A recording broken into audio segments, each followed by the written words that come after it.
l'instant sur le feuilleton grec. On continue évidemment à suivre ça de minute en minute. On va prendre maintenant la direction des États-Unis, Grégoire. Des marchés américains qui vont ouvrir en hausse dans 25 minutes maintenant. Dans le sillage des marchés européens, je vous rappelle qu'on gagne plus de 2% encore à Paris et sur la plupart des marchés en Europe. Grégory Volokin, on vous retrouve sur place à New York. Bonjour Grégory.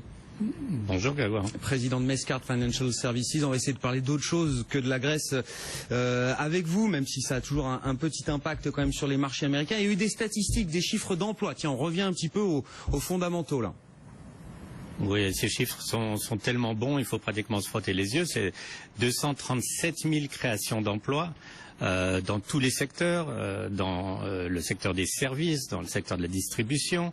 Le seul secteur où il y a quelques emplois perdus, c'est dans l'énergie. Alors qu'est-ce qu'il faut dire? Ça veut dire que vraiment tous les piliers de l'économie américaine vont dans le bon sens. Vous avez l'emploi. Hier, vous aviez les statistiques sur la confiance du consommateur qui étaient au plus haut, les chiffres de logement. Enfin, tout va très très bien. La seule distraction, malheureusement pour le moment qu'on ait, c'est la Grèce. Et de toute façon, comme je le répète depuis longtemps, c'est pas près d'être fini. Bon, ça fait quelques bonnes nouvelles quand même. Ça fait un petit moment qu'on n'a pas entendu, nous, en plein cœur de ce chaos et de ce feuilleton grec. Grégory, il y a quelques infos d'entreprise aussi là, des gros deals semble-t-il, même un gros deal à plusieurs milliards, voire dizaines de milliards de dollars dans l'assurance. Un énorme deal, puisque c'est un deal de 28 milliards de dollars. C'est la compagnie Ace d'assurance qui achète Chubb.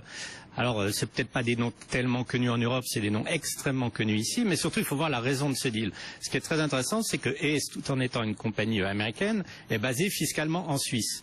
Et Ace paye 14% d'impôts sur ses revenus. Chubb, qui a pratiquement la même taille que Ace, est basé aux États-Unis et paye 26% d'impôts sur ses revenus. Donc maintenant, Ace et Chubb, qui vont d'ailleurs changer de nom, vont s'appeler Chubb, vont être fiscalement basés en Suisse. Alors vous avez très très bien compris comment, en passant d'une imposition de 26% à une imposition de 14%, vous avez un deal qui est tout de suite accrétif. Et là, vous avez des actions qui s'envolent. Chubb en hausse de plus de 30% et Ace de près de 10%. Merci beaucoup Grégory. Grégory Volokin, le président de Mescart Financial Services à New York, à 20 minutes de l'ouverture.